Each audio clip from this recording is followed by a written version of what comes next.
Welcome to the STARS program, seniors taking active roles in society. And now, here's your host, ANITA Finley. You've heard Dean Webb many times. He's the executive director of the Palm Beach Faith Farm Ministries in Palm Beach County and Broward and in Okeechobee. Yeah. But we're going to do something a little different. Although we always talk about Faith Farm, I want to talk about a book. Now, we talked about his first book, which was You Turn to God, Wrong Ways Made Right. And it's a very, very compelling book. It does talk about what it's like when you've been on a journey of, if you've been an addict in any kind, and then you wind up at Faith Farm. But this is a new book. It's called An Extraordinary Ordinary Life by Dean Webb. And I thought I knew Dean well, and I know a lot of things about him, but I never knew all of it. And so this is a tell-all book, but it's not really what I would say an ego book. It's nothing like that. In the book, each chapter has a reason why you're reading it. And if you see a man who's very successful, it's really an inspiration. And that's how I see this book, Dean. Well, I bared my soul in it. I wrote it to preserve the life of my father and myself, and especially my father's life of faith, for my children and our grandchildren and my nieces and nephews, brothers and sisters, and just for our family. I wanted to do it for the family. Yeah, and you did. But there's a lot of interesting things in there that you probably wouldn't have sat down and talked to them about, which you made a part of the book. No, it was interesting. A book that I always loved, a series of books actually, was called Chicken Soup for the Soul.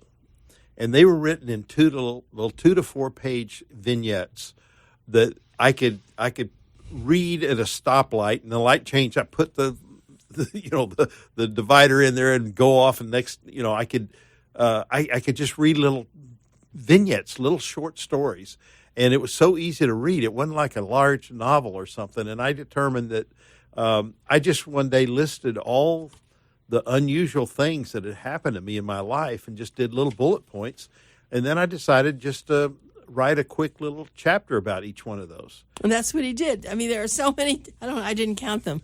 How many are there? I don't really know. Okay. Well, while you're talking about it, I'm going to count them. But probably 60 or 70 little short. Could be 1 to 2 page to 4 page. Because it's like my life purpose. Then it's all sorts of things about his first wonderful marriage until the death of his wife and his children and his grandchildren and his and farm and the thing that happened. Some good things, some things that were catastrophic, but they were. You write well too. They were very down to earth. There's this thing on peanuts, which I remember reading too. I mean, it was weird. All these things I didn't. Now, did Cindy know all about you before you wrote the book? I don't think she knew a lot of those. Some of those things she did not know about. It's things I hadn't thought about and I had no reason to discuss, before. And so I'm sure there are a lot of things that came up that she wasn't aware of. But she was aware of most of the things, And it was really great. And I really have your late husband Bill to thank for the impetus to write this. When Cindy and I were out to dinner with you guys at an Italian restaurant. I remember Bill asking me about something. I don't remember exactly. It was if I had something I wanted to do that I hadn't done yet or whatever. And I mentioned, this sounds crazy, but I want to write a book, even though it's just to preserve my life experiences for my kids and their kids. But who writes a book about themselves, and who does it for their kids? And I'll never forget, he says, I did that. He said, I wanted to preserve my life and experiences for my kids. And he said, and I wrote a book about my life, and I printed 25 copies and handed them out to my family. And he says, you can do that. And it was the first time I thought, because everybody, the thought that came to mind is this an ego trip? Is this something? Well, it's not, because I've got embarrassing, devastating things that happened to me. I had a multi-million-dollar home that I lost in an auction. That's not something I'm proud of, but it happened. but I've had bizarre things, like an IRS agent pulling out a silver dollar to flip a coin to see how much taxes I owed. I mean, come on. In America, are you kidding me? Who does that? And and I've had a time when I thought I was going to be shot out of the sky by a Chi-Com jet because I got too close to Hainan Island, violated international airspace inadvertently. I didn't mean to. We were on a mission to Vietnam, and I got too close to the Chinese island of Hainan, their southernmost island, and they scrambled a couple of jets on us, and I really thought I was going to be shot out of the sky. And the things you read about, well, your whole life passes before you in a second if you think you're going to die, and I thought, but that really happens. That is a true statement. It was like a high-speed film in my mind of thinking of all the things that let's say I got upset and stormed out without asking forgiveness, or I said something unkind as a flippant thing I shouldn't have said, or just things that you wish you could change. Man, it was just like a high-speed film playing through my mind when those jets pulled in behind us with those air-to-air SAM missiles from one wingtip to the other, and I really thought I was going to be shot out of the sky at 30,000 feet. And so there are a lot of things I learned about life that I thought were kind of cliches that I'd read about that I found out were really, really true. And it's just fascinating. Well, I, of course, had heard the story, not as well as you wrote it, about how you met your current wife, Cindy, who's just a precious doll. And it's hysterical, actually. And it is hysterical. And it's good for people to realize that, it was faith. I mean, it was there for you, but you had to really believe. And I mean, that was one of the beautiful stories. And I don't know if a lot of people heard that before. I know I did, but that's going to make people really appreciate Cindy and what she is to everyone. And then, of course, the story about your house in Atlanta, or what happened with the flood. No, that's in the that's in the cabin. Yeah, the cabin. I mean, what happened there is not even to be believed. Yeah. And how you were able to make that come back in some way. I mean, that's amazing. Yeah, it's that the flood rose 29 feet on the Yellow River, and so it came up 4 feet into the cabin, and I mean everything, all the kitchen cabinets, everything 4 feet and under, from cabinets to toilets to wood logs to plumbing to electric, everything 48 inches and below had to be ripped out and replaced because everything had been soaked. And I was just sitting there with a shell. And but the way that it ended was so it was lovely. A miracle. I mean, a miracle was. Yeah, it really was. I filed for FEMA to help. Well, the people said, well, it can't be a second home. You've got to live there more than half the time. In other words, 6 months and 1 year out of each year. And I said, well, I don't do that. And I'll be honest with you. I used to live there all the time. And then when the economy got tough and I lost a job and then I took a job in Florida, I moved to Florida. And I come back here 2 or 3 weeks out of the year, and I'm going to retire here. But it's not a vacation home. This is my permanent home with all my stuff in there. I'm just renting a home in Florida because of my job. And she said, well, you've already filed for it. We'll have to send an agent out there, but you don't meet the criteria. So guy came out and he measured everything from FEMA. And, and I described what I just said to you, that this is really my home. I intend to retire here. I've owned this since 1981. And I'm going to come back as soon as my job in Florida is over. And he just kind of nodded, and that's all I heard. I mean, I didn't hear a thing, and we just thought. So we contacted some people about selling it for scrap. I mean, the logs were ripped out of the bottom of this 18-foot long logs were gone. It was devastated, and I didn't have the money to fix it up, and I didn't have insurance because at the time they would not allow me to get flood insurance because I was sitting right next to the river. But then, of course, once I got it renovated, Obama made me buy flood insurance, so now I have flood insurance. But I couldn't get it at the time, and I had nothing at the time. And I was back home at Boynton Beach in our rental place, and one Saturday I was getting ready to do some online banking, And I logged on to my Bank of America account, and I looked, and I started screaming, "Cindy, come here, come here." I was in tears. And I was crying so hard I couldn't even speak. I just was pointing at the screen because there was a $30,000 deposit from FEMA in my checking account. They believed you, and that was enough. We'd been saving money because we didn't know what to do. So, but that $30,000 allowed me the confidence to get a contractor to come in. And of course, at that point, we never went out to eat. We made sure we drove to do 2 or 3 errands and saved every dime of gas. We were just batten down the hatches, But we got far enough ahead that when that 30 was gone, we ended up being able, and it ended up costing about $110,000. But we were able to pay for it. We're totally debt free, and that's great. And God really turned around. It was a blessing, Yeah, it was, and there were a lot of blessings in there. And I was thinking also about Faith Farm and how you wound up there and why you even were there. That was well done too. Why did you come down to this place? But once you were there, boy, you knew that was your place. I knew that was my spot. Yeah, once I saw it, I knew. The headhunter, Ginger Wallace, I'll never forget it was her name, and she kept saying, "Now, Dean, I've been a headhunter and a talent search consultant for years, and I'm telling you, you are the most perfect person for this job. You've got to go down." I said, "I don't want the heat and humidity of South Florida. My daughter just left New York, moved to Atlanta now. Both of my daughters, all my grandkids, everything's right here, and I love my cabin on the river."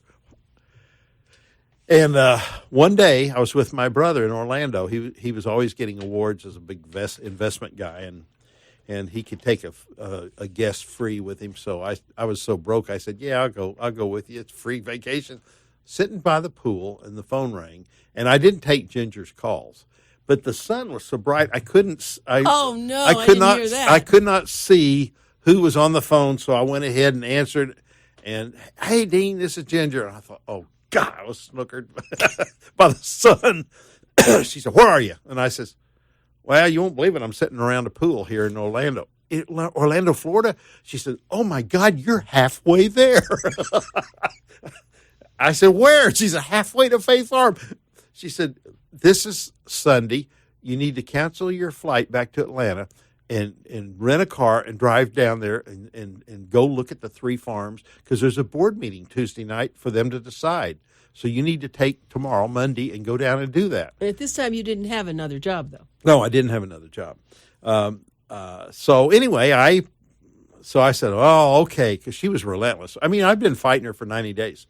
So anyway, I called my contact, the chairman of the board, and had him set up for their interim director to drive me to all 3 farms, Okeechobee, Lauderdale, and Boynton in Palm Beach. I said, "I got to see all 3 of them in one day." So this guy met me at 6 in the morning, and I saw all 3. I tell you, by the time I got to the second place, my heart was melted. When I saw all these addicts and alcoholics trying to regain control of their life, and I saw the loving staff there working with them on the dock, unloading donated furniture to put in the thrift store to sell, and hugging them, and just my heart just melted. You knew who you were. I knew that was this the is place. what you could do. And so I stuck around and went to the board meeting Tuesday night. It was funny. I left the board meeting, and I didn't know. I actually went, drove back to Orlando, caught my flight back to Atlanta. I hadn't heard anything for a week, and so my brother says, "Why don't you come to Arkansas tomorrow? I've got 40 acres there. So I had nothing to do, so I drove to Arkansas, and I was sitting there, and it'd been at least a couple of weeks since that board meeting, and all of a sudden I got an email offer from the chairman of the board to come to Faith Farm, and it was so funny. Later, I talked to one of the guys who was a board member, and they said, "It's so funny when you walked out of there." One of the people said, "You better get him! You better get him right now! Go, don't let him even go to the apartment. You go after him right now." No, they said, "No, we're going to pray about this. We're not going to move that fast." And the guy told me, he said, the treasurer, he said, "I'm telling you, I thought they were going to tackle you when you got out there." He said it was so funny. I said, "Well, I thought, man, I must not have resonated with them." 2 weeks later, I'm in Arkansas now and enjoying time with my brother and riding ATVs through the land and all that stuff. So anyway, it was where you were supposed to be. And yeah, that's what happened. Yeah. And now, how long have you been there? In June 7th, it'll be 10 years. I can't believe that. 10 years. So, yeah. Oh, well, we all know what you've done there and what that represents now and what you've done actually for other rescue places, other places like this, because you have been so successful. And so I'm glad that the book came out and you could share that with it. Yeah. That was very important. I think that was the line that went through the whole place about your faith and things that you were doing. You did some really nice things in here about the book. About Faith Farm. And let me tell you a story that's not in the book. I got a lot of criticism for having a picture of me and Sarah Palin in there, because everybody says she's a powder keg and all that stuff. And I said, well, let me just tell you a story that's not in the book. My father was a radio broadcaster, and there was a man, his last name was Milke, Milke, was on a ship in the middle Atlantic, and my dad heard through Armed Forces Radio, heard my dad preaching. And he accepted God into his life because of that. And when he got off active duty, he made a beeline to Tulsa, Oklahoma, because he wanted to meet that Pastor O.W. Webb that changed his life. And so anyway, he struck up a friendship with my dad, and he had a heart to use an airplane to fly people to start missions in South America or wherever. And so when my father had in his will that if he died, his Cessna 172 would go to Pastor Milke, and it went to him. Well, there was this guy who wanted to start a church up in Alaska. He said, when I pray, God wants me to go to Wasilla, Alaska, and start a church. And so Pastor Milke took my dad's plane that he was, and flew up this guy up there, and he started a church. Well, during the McCain and Sarah Palin campaign, it showed her and her family this church she went to up in Wasilla, and that was the church that this guy started, this pastor. Honestly, I have so many stories, I'd have to have a book twice as thick as that to tell stories. Well, you may have another book in there, too, then. You may do another one. So that's how this all happened. So you went there, and then you had a picture taken. Yeah. So I happened to encounter her. Actually, it was here in Florida when I ran into her, but that's why I was there, because there's a history behind that picture. I see. And it wasn't just a political statement of some kind. I understand that. So anyway, there's just God has allowed me to have a lot of interesting experiences. You really have had, and actually, you talk beautifully about your wife too. That must have been. I'm now suffering with losing my husband, and how long were you married to Bertie? 32 years. 32. So my 43 is still the same. Once you pass 25, it's really all the same.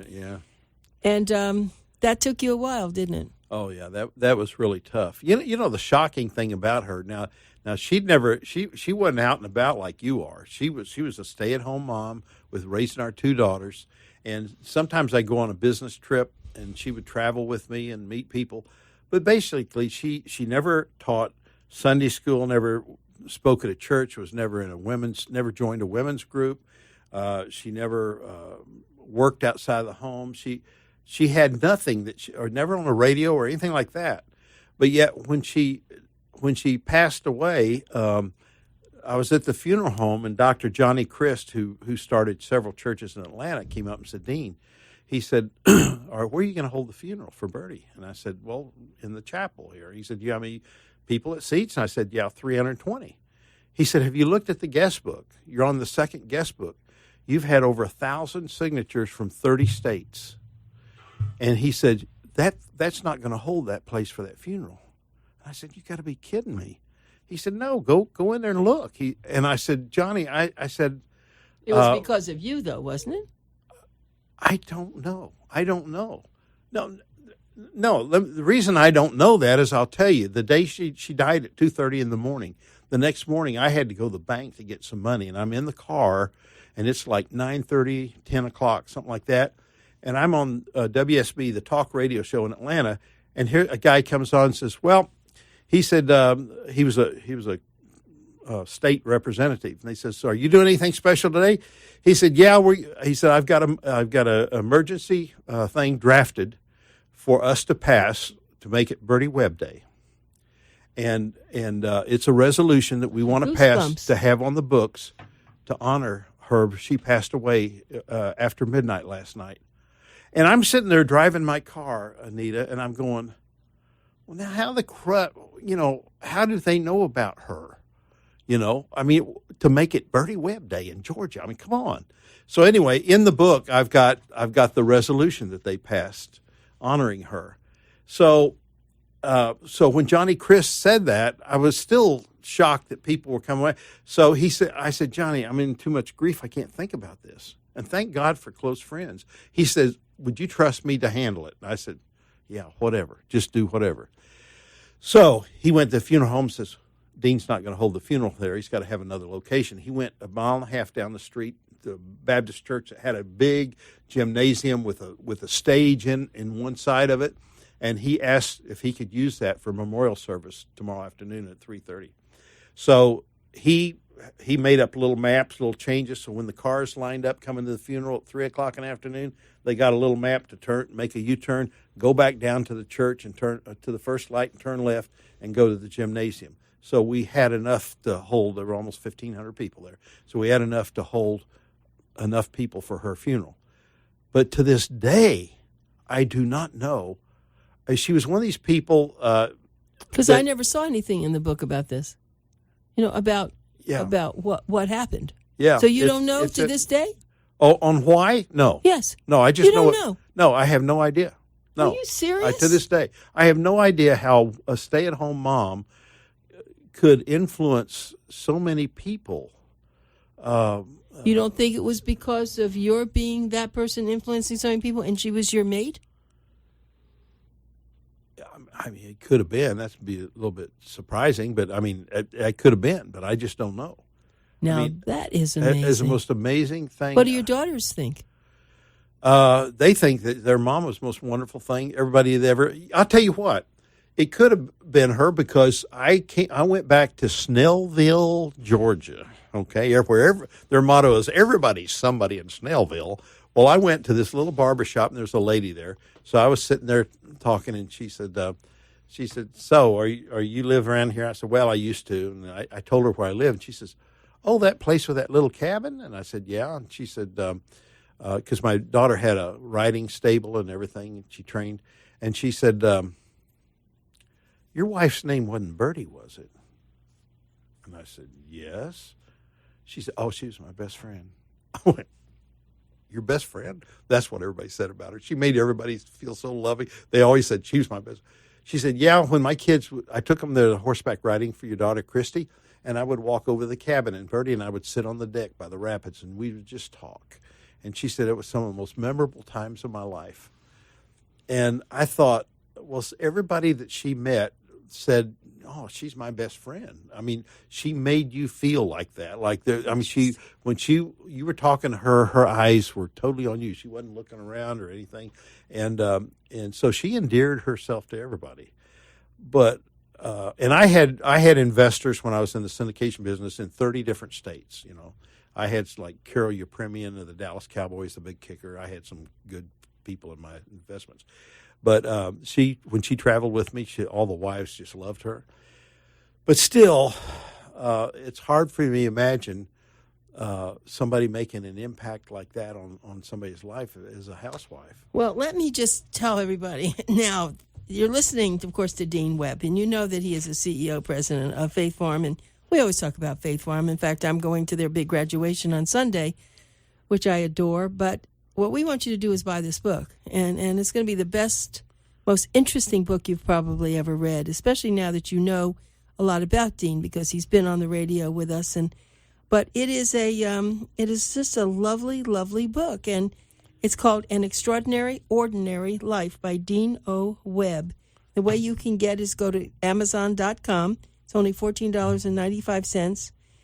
You will love this. You will know more about this man than most people knew before he wrote it.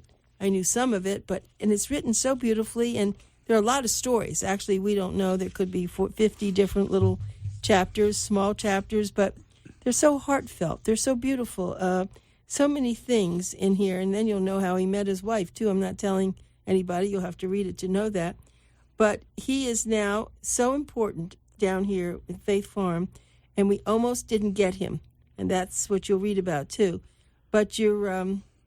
You put a lot of there, Cindy. You're going to see how he met Cindy, which is absolutely so charming. And Cindy's like that. I mean, I love the picture of Cindy in there. Oh my gosh, it's beautiful, and she is just like that. She is very special. So now I don't know how we're going to help you sell that book, because we're going to do a book review in Boomer Times. But we hope that it will. I don't know. Do you have a place that you sell? You Turn to God, and now you have this other one at Faith Farm. Is there a book place? Yeah. Well, yeah, you can get them online, of course. You can get them through CreateSpace. You can get them through Amazon, and I've assigned all my royalties over to Faith Farm, so I'm not making anything off. Isn't that beautiful? Because Thank you I would for like doing to help that. them out. Yes, so, it is, and I know that it's a great book to use as a gift, because it says something. It's not just, of course, it's about Dean, but I'm sure a lot of people will be touched because in their own lives they've had similar things, maybe some more interesting, less interesting, bigger events, smaller events. But to your family and to people who know you, it's very interesting to really know what's inside your heart and what's happened to you. Well, it's been a roller coaster life. I've had a lot of ups and a lot of downs, and the thread through all of that, the whole book is to trust God no matter what you're going through. Well, and I trust you, and I'm going to see you on Sunday, and thank you, Dean, and we'll have you back again. You're such a special guy. Thank you. Appreciate it.